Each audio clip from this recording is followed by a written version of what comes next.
السلام عليكم ورحمة الله وبركاته. أهلا بكم في مطبخ أم عمر. كل سنة وانتم طيبين بمناسبة المولد النبوي الشريف والأمة الإسلامية كلها بخير. طبعا يا جماعة ما يحلاش المولد، طبعا احنا معروف لازم ناكل حلويات في المولد النبوي. اللهم صل وسلم على سيدنا محمد. معايا كده في الأول صاجة، وحطيت عليها كيسين تلاجة، دهنته من تحت ومن فوق زيت كده بسيط. وطبعا هبدأ كده احمص السمسم، معايا نص كيلو سمسم. هبدأ احمصه كده، حمصيه في طاسة ألمونيو أحسن يا جماعة، يعني عشان تشوفوا، بس عشان هعمل فيها نفس محلول السكر. حمصت السمسم كده حوالي دقيقتين، طلعت بس منه الرطوبة كده وركنته على جنب.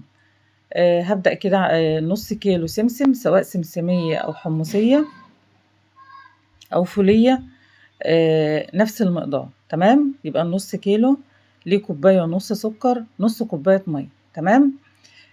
هبدأ كده حطيته على النار، مش هاجي جنبه خالص ولا هقلبه في المرحلة دي. طبعا حطيت بقى، ضفت عليه كده نص ليمونة.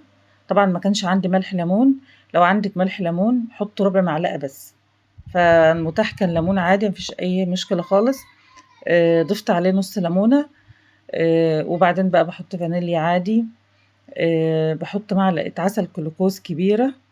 طبعا لو مفيش عندك عسل كلوكوز حط معلقة عسل نحل. تمام يا جماعة، يبقى مقدار النص كيلو كوباية ونص سكر، نص كوباية مية. دي المقادير المظبوطة علشان تطلع معاكي كويسة جدا وتبقى متماسكة معاكي. اللهم صل وسلم على سيدنا محمد.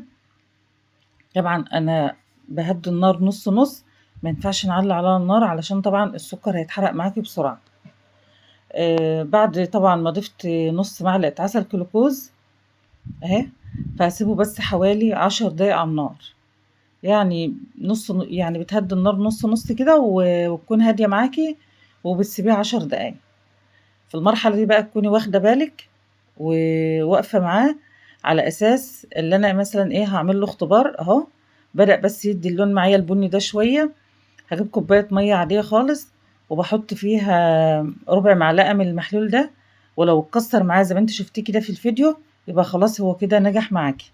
في المرحلة دي بقى بهدي النار خالص، وطبعا هبدأ أضيف السمسم عليها. في المرحلة دي تكوني سريعة جدا، علشان لو هو بس برد معاكي شوية كده مش هيطلع معاكي مظبوط.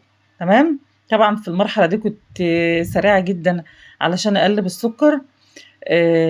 لازم كله يتكانس مع بعضه كده ويتقلب كويس. خلاص، زي ما انا قلت لكم بقى، انا دهنه الاكياس بزيت من فوق ومن تحت، وهبدا اضيفها بقى. وطبعا بيكون معايا كيس كمان، وبضغط عليه ضغطه جامده قوي قوي. خلاص. معايا بقى اللي هي النشابه بتاعه العيش دي، او لو عندك بتاعه الحلويات المتاح عندك يعني. بضغط كده بس حوالي، اللهم صل وسلم على سيدنا محمد، بضغط حوالي 5 دقايق كده بسرعة، وببدأ أقطع يعني في الحال، يعني مش بستنى بقى. طبعا في المرحلة دي كنت المفروض بتسيبيها ربع ساعة، فأنا استعجلت عليها قوي علشان بس أوريها لكم في التصوير، فواحدة بس اتكسرت مني للأسف. آه، فالمهم ما شاء الله طلعت معايا كمية حلوة قوي قوي. والله يا جماعة ممكن تدخل في ال2 كيلو. شوف انت بتشتريها من بره بكام، اعملي بقى الحمصية واعملي الفولية براحتك خالص. والطريقة سهلة سهلة وسريعة اهي. شايفين عاملة ازاي؟ والله ما شاء الله. هتقوم اول ما هتشوفوا الفيديو ان شاء الله هتقوم تعمليه. وكل سنة وانتم طيبين. مع السلامة، مطبخ أم عمر.